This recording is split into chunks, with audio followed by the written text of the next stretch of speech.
I had to quit my job in the old cemetery. Written by the third person. I've read that your hair and fingernails keep growing after you die. Then again, I've also read that that's stupid and that actually what happens is that your skin contracts, making your hair and nails look longer. That one always seemed more reasonable to me. Dead is dead, after all. You don't keep going after you're dead. You just go into the ground. I've had a lot of time to think about what happens when you're dead. I used to work in a graveyard, doing groundskeeping stuff. That's everything from mowing the grass, to filling in the graves, to picking up trash that people leave behind. Now, you'd think that people would have more courtesy than to litter in a graveyard, right? But you'd be wrong. You see, people have no respect for others. Anyway, it was just mainly me and JR working for Everest Hill. It wasn't that big of a place, so the two of us going full-time kept it under control. I didn't see him much during the days, since we'd be off at opposite sites trimming the bushes and what have you. But I saw him pretty much every night. You see, me and JR didn't have a lot going for us. The job paid minimum wage, plus a quarter an hour for every year that you'd been there. So JR was making $11 an hour, and I was pulling in just over 9. Take out taxes, and that leaves me pretty firmly in food stamp territory, which is a heck of a place for a guy with a full-time, no-breaks job to be. People don't care about each other, like I said before. So when people came to the cemetery to come cry over poor dead grandpa or whoever, no one stopped to think twice about whether the guy who kept everything looking nice was doing okay or not. If I'd screwed up and let vines grow over the grave, well, I guess they would have thought about me then, and I would have heard about that for sure. But as long as I kept it all up, they were more concerned about the dead than about the living. But JR, he saw a way to turn that around. You've heard the phrase, "you can't take it with you," I'm sure. But that doesn't mean that people won't try, though. The way some of these people are dressed, you'd think they're going to a red carpet gala instead of a hole in the ground. The morticians dressed them to the nines and decked them out in gold and jewels and stuck them in boxes that cost sometimes more than I made in a year. Then it's boo-hoo at the church and a quick trip in the back of a hearse. One last cry at the graveside and boom, the whole thing's over under a few tons of dirt and never to be seen again. Well, mostly never anyway.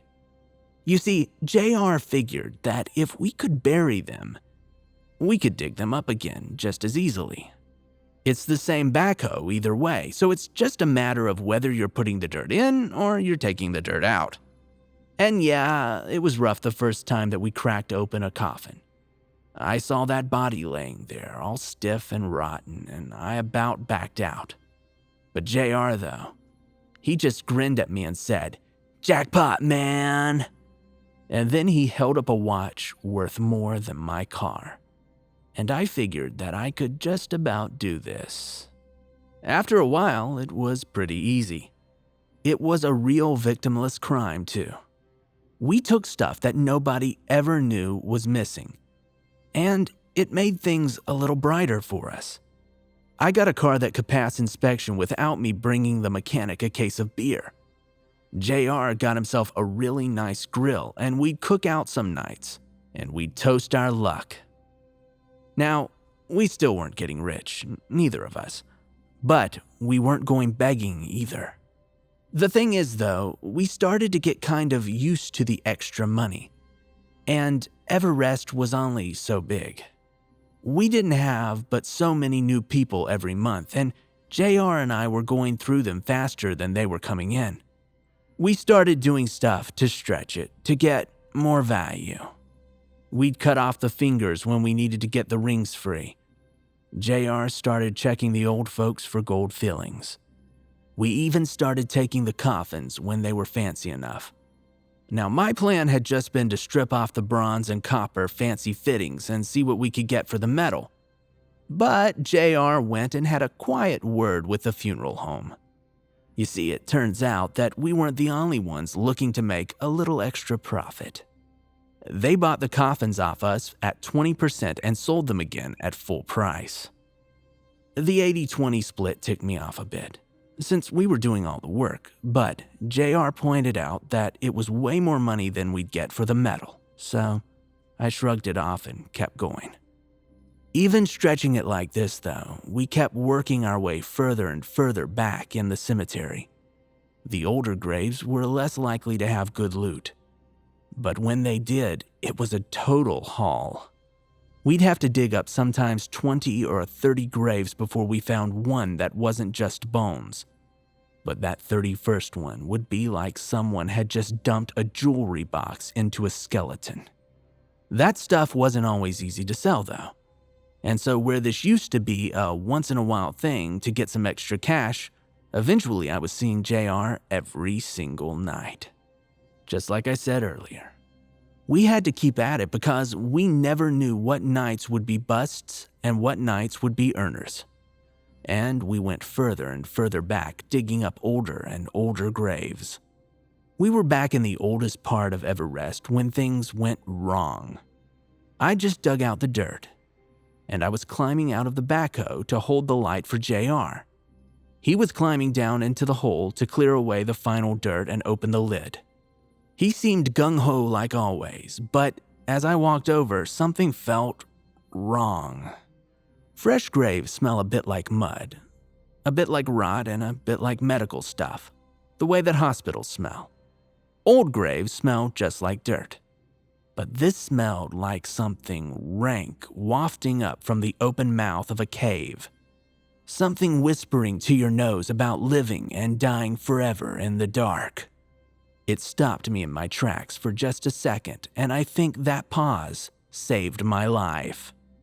Either JR didn't smell it or he didn't care, because he was down in the grave and prying the boards off that coffin.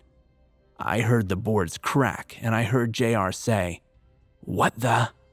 And the next thing I heard was screaming, an awful, blood-curdling yell. "Get it off of me!" JR shouted. I saw his hands scrambling at the top of the grave, trying to get out.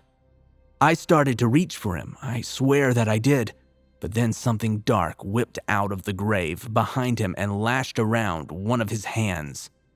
I heard his fingers break as that thing ripped his hand backwards, and his screaming pitched even higher.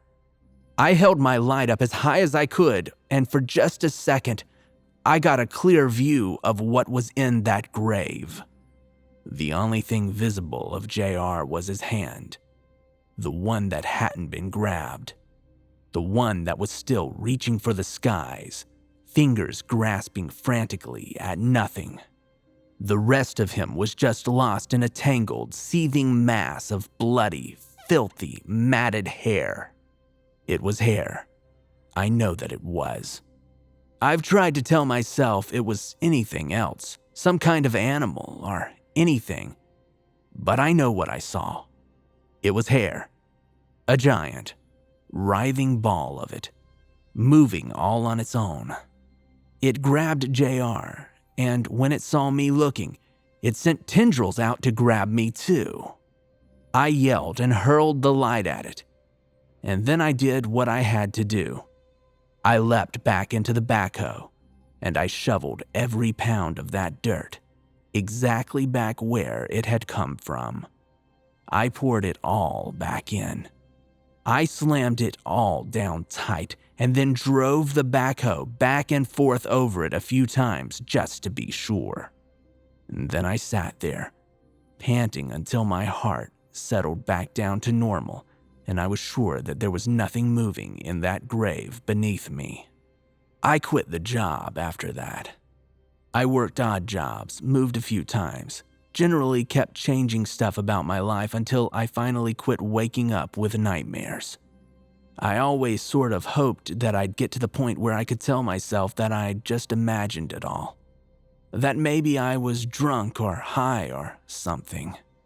But there's just too much reality in that image of JR's hand, desperately reaching out for help. And I don't think I'll ever get that out of my head. I've been settled down for a few years now. I've got a little one-bedroom apartment that I rent. It's walking distance from my job at the gas station. It's a nice enough place and the landlord cares about it, so there aren't a lot of issues. So I wasn't really worried when the drain started backing up the other night while I was taking a shower. If it was anything major, I knew that he'd be out in a day or two to fix it. But I stuck my fingers in there to feel around, to see if I could save him a trip. I've been here in this place for a few years, like I said. I live alone and I've got short hair. The shower's never backed up before. But what I pulled out of that drain was a thick clog of long, tangled hair. The shower was backing up again last night, and I'm starting to think that it's time to be moving on again.